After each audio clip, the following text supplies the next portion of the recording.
இருக்குதுன்னா என்ன அர்த்தம்? எங்கேயோ ஒரு இடத்துல கலவரம் இருக்குது, ஃபோர்ஸ் அதிகமாக விட்டுருக்காங்க.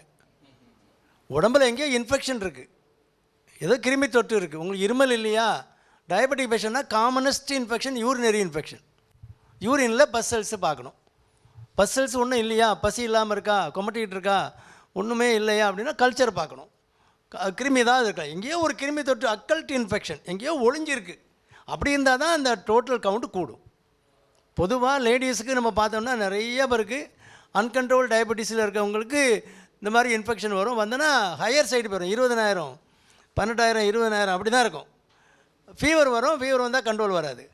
அதிகமாக இருக்கிறது நோய் எதிர்ப்புத்தன்மை அதிகமாக இல்லை, அந்த நோய் ஃபைட்டிங், அந்த நோய் எதிர்த்து சண்டை போடக்கூடிய அணுக்கள் அதிகமாக இருக்குது, அவ்வளோதான். இவருக்கு நோய் எதிர்ப்புத்தன்மைலாம் அதிகமாக இல்லை.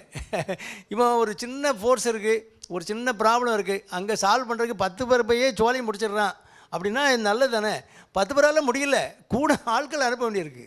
உடம்பு கூடுதலான வெள்ளை அணுக்களை உற்பத்தி பண்ணுது. இருக்க வெள்ளை அணுக்கள் போத மாட்டேங்குது, அதிகமாக வெள்ளை அணுக்கள் உற்பத்தி பண்ணுது. அப்படின்னா என்ன அர்த்தம்? ப்ராப்ளம், அங்கே ப்ராப்ளம் கலவரம் இருந்துக்கிட்டே இருக்குது. நீங்கள் ஒரு 10,000 சோல்ஜர் அனுப்புகிறீங்க, அந்த ப்ராப்ளம் தீர்ந்தப்படால திரும்ப இன்னொரு ஃபோர்ஸ் அனுப்புகிறீங்க. அதே மாதிரி தான் வெள்ளை அணுக்கள் அதிகமாகுதுன்னா எங்கேயோ இன்ஃபெக்ஷன் இருக்குது. அப்போ நீங்கள் 2-3 நாளைக்கு நரம்பில் ஊசியெல்லாம் போட்டு 3 நாள் கழித்து பார்த்தீங்க, கவுண்டு 20,000 இருந்தது, அது 15,000 வந்திருக்கு அப்படின்னா அந்த மருந்து வேலை செய்யுது அப்படின்னு அர்த்தம். அப்போ அதே அந்த கோர்ஸ் என்னவோ 5 நாளோ 7 நாளோ தொடர்ந்து போட்டோன்னா கம்ப்ளீட்டாக கண்ட்ரோல் ஆகும். அதுக்கு பிறகு ப்ரிவென்டிவாக அந்த இன்ஃபெக்ஷன் வராமல் தடுக்கிறதுக்கு சுகர் கண்ட்ரோலு, மற்ற என்ன மெஷர்ஸோ என்ன நோய் எதிர்ப்பு தன்மைக்கு என்ன கொடுக்கணுமோ கொடுத்து அப்படி கொண்டு வரணும்.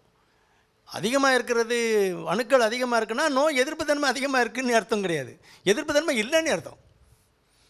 நீங்கள் ஏதோ மாட்டிக்கிட்டு இருக்கிறீங்க, உங்களுக்கு இன்னும் வெள்ளை அணுக்கள் உற்பத்தி பண்ண வேண்டியிருக்கு. பாடி கூடுதலான வெள்ளை அணுக்கள் உற்பத்தி பண்ணாலும் அங்கே ஒன்றும் சண்டை தீர்ந்த பரவாயில்ல, அதனால் உற்பத்தி பண்ணிகிட்டு இருக்கு. அந்த வெள்ளை அணுக்கள் என்ன பண்ணோம்? நீங்கள் ஆன்டிபயோட்டிக் போடுறீங்க, மருந்து போடுறோன்னா அது செல்லுலார் லெவலில் ஆக்ட் பண்ணும். ஒரு பாக்டீரியா இருக்குன்னா அந்த செல் மெம்பரேனை டிஸ்டர்ப் பண்ணி விட்ரும். டிஸ்டரப்ஷன்னா அதை டேமேஜ் பண்ணி விட்ரும். அப்போ செல் இல்லாமல் ஒரு செல் ஆர்கானிசம் தான், அது செல்லே சோழி முடிஞ்சு போச்சு. அது என்ன பண்ணோம்? அது திணறிட்டு கிடக்கும். அந்த நேரம் என்ன பண்ணோம்? நம்ம ஒயிட் வெள்ளை அணுக்கள் இருக்குல்ல, அது போய் அப்படி ஒரு சுழட்டி உள்ளுக்குள்ளே வச்சு அதை அப்படியே கொண்டு போய் லங்ஸ்லேயோ எங்கேயோ வெளியில் தள்ள வேண்டிய இடத்துல கொண்டு தள்ளிட்டு வந்துடும். அது நல்லா ஹெல்த்தியாக இருக்குன்னா தள்ளி கொண்டு கொடுத்துட்டு வெள்ளை அணு திரும்ப உள்ளே வந்துடும். இல்லை அதோட சண்டை போட்டு செத்து போச்சுன்னா அப்புறம் மற்ற அணுக்கள்லாம் சேர்ந்து இதையும் சேர்த்து வெளியே தெரியும். அவன் சோழி முடிஞ்சு போனான், நம்ம மிலிட்ரியில் அடி வாங்கி இவனும் செத்து போனான்னா அவனையும் சேர்த்து அந்த கொண்டு தள்ளிட வேண்டியது. இதுதான் போராட்டம் தானே வாழ்க்கையே. பிறந்ததுலேருந்தே போராட்டம் தான். எங்கே நடக்குது போராட்டம், என்ன நடக்குதுன்னு கண்டுபிடிக்கலாம் எங்கே வேலை. இவனை யார் அனுப்புனா நம்ம சோழியை முடிக்கலாம் அப்படின்னு அதுக்குரிய ஆளை அனுப்பணும். சும்மா ஒரு நான் சொல்லுவேன், எவனா ஒருத்தன் எதிரி உள்ளே வரான்னா அவனை கூட்டு உட்காந்து, எதிரி வர்றான்னு தெரியுது, அவனை கூட்டு உட்கார வச்சு பேசிக்கிட்டு என்னடே நீங்கள் வந்த என்ன அப்படின்னா அவன் நம்மளை குத்திட்டு போயிடுவான். எதிரி தான் வரான்னு தெரிஞ்சால் கதவை திறந்தோடனே மூக்கில் ஒரு குத்து, செவிட்டில் ஒரு டான்னு போட்டுட்டோன்னா அப்படியே சுருண்டு விழுந்துருவான்ல. அப்படித்தான் நான் வைத்தியம் பண்ணுவேன்.